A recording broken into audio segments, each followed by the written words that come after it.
Desde el año 1988, en donde a través de una militancia de izquierda empecé a trabajar en favor de los más vulnerables. Lo hice de una manera totalmente sumergida en una revolución de América Latina. Estuve vinculada al movimiento armado Alfaro Vive, que estuvo totalmente relacionado con el Ejército de Liberación Nacional. Soy la comandante Manuela, que entregó las armas en 1992. Fui exiliada política desde el año 1988 hasta el año 1990 en España, en donde obtuve la ayuda del gobierno español para poder continuar mis estudios y para poder regresar al Ecuador, no solamente ayudándome emocional y psicológicamente luego de la tortura de la que fui objeto, sino también como una profesional lista para apoyar a mi país.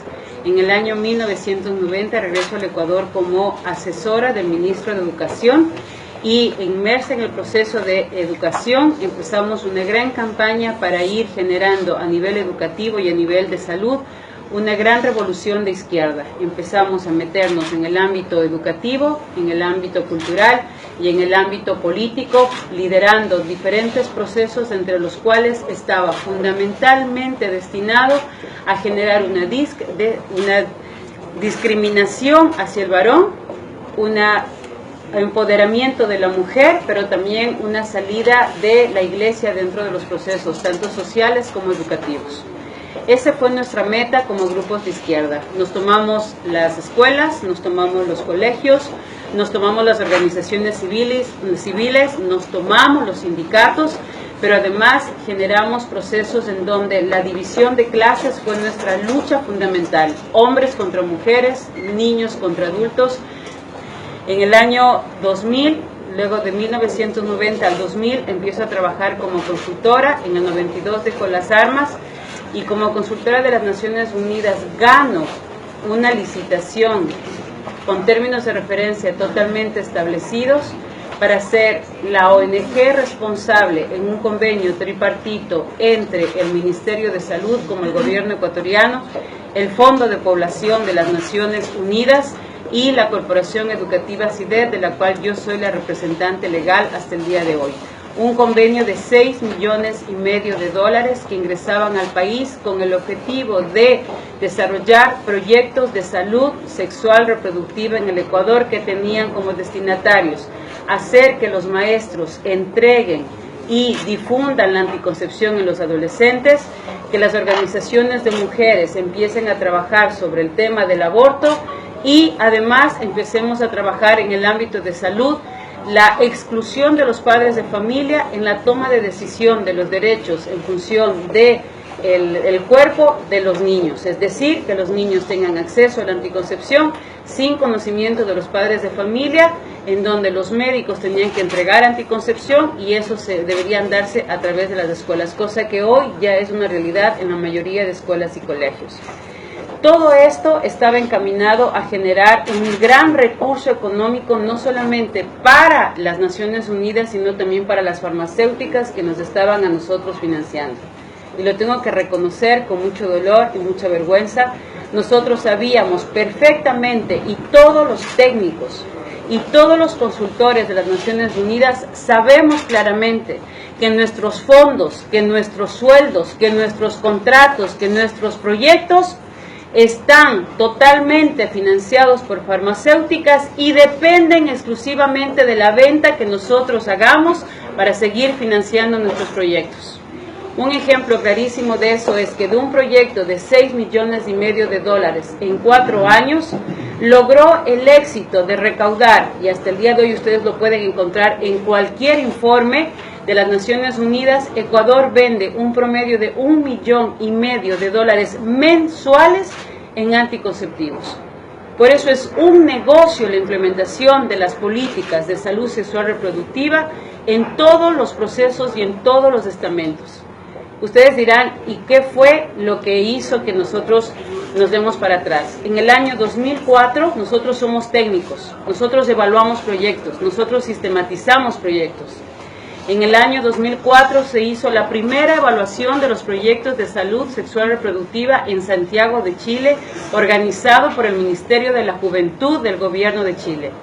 En ese gobierno se dijo claramente que más del 50 y pico % de mujeres estaba en la zona urbana con conocimiento y usando anticoncepción, estaban en la zona urbana el más del 70 y más del 53% de jóvenes adolescentes tenía conocimiento del uso de la anticoncepción a través del sistema educativo. ¿El resultado cuál fue? Que antes de aplicar el proyecto, y ustedes pueden pedir el informe y les sugiero que ustedes como senadores lo hagan porque tienen toda la potestad de hacerlo, pidan el informe de antes del año 2000, cuál era la realidad de salud sexual y reproductiva de los jóvenes en Argentina y después del 2015, cuál es el resultado. Yo se los voy a adelantar. Los proyectos de salud sexual y reproductiva, en donde exclusivamente están basados en la entrega de anticoncepción a adolescentes, quintuplicaron el embarazo adolescente. Antes de la entrega de estos proyectos, los jóvenes iniciaban su vida sexual entre los 17 y 18 años. Actualmente en América Latina, el inicio de la vida sexual de los jóvenes está entre los 12 y 13 años. Se ha quintuplicado las enfermedades de transmisión sexual. Antes teníamos un promedio de 5 enfermedades de transmisión sexual. Son informes de las Naciones Unidas. Antes teníamos 5 enfermedades de transmisión sexual en América Latina. Hoy existe un promedio de 30 tipos de enfermedad de transmisión sexual.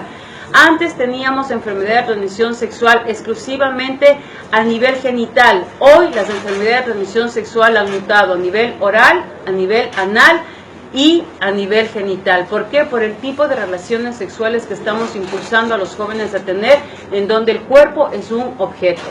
Al haberse quintuplicado el embarazo adolescente, viene la siguiente parte, que es: yo ya no quería tener un bebé, entonces tengo que verme abocada a ver una alternativa frente a eso, y empieza automáticamente la campaña de aborto seguro. ¿Cuál es el beneficio de esta campaña? Se los voy a decir. Yo, como Naciones Unidas, vendía anticoncepción a los países a través del Ministerio de Salud Pública.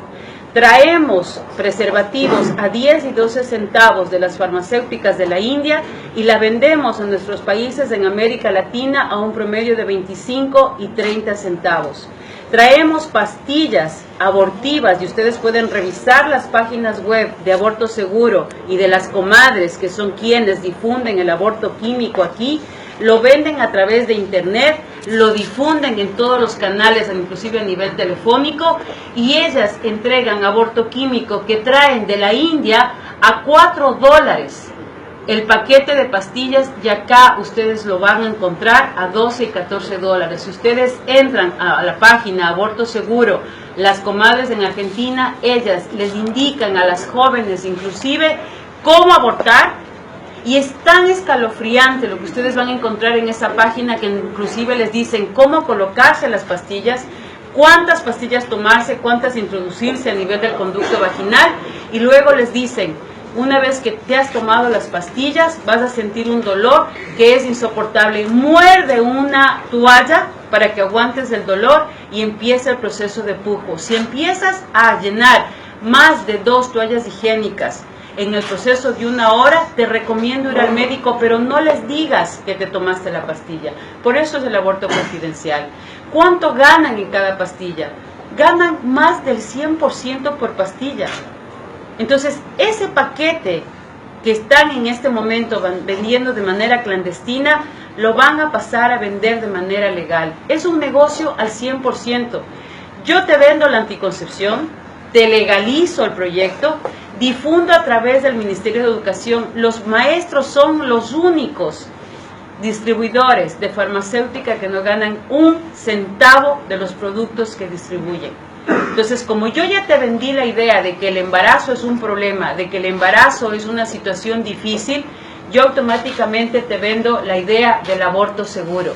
Capacito a los médicos. ¿Saben quiénes capacitan los médicos para realizar aborto seguro en América Latina? El Fondo de Población de las Naciones Unidas. ¿Saben quiénes van a recibir capacitaciones sobre cómo manejar leyes en el aborto seguro? Averigüen quiénes han sido los diputados, los senadores que han recibido capacitaciones de las Naciones Unidas, en donde yo hacía eso. Les entregábamos la ley, el proyecto de ley, a los diputados, a los senadores que nos interesaban.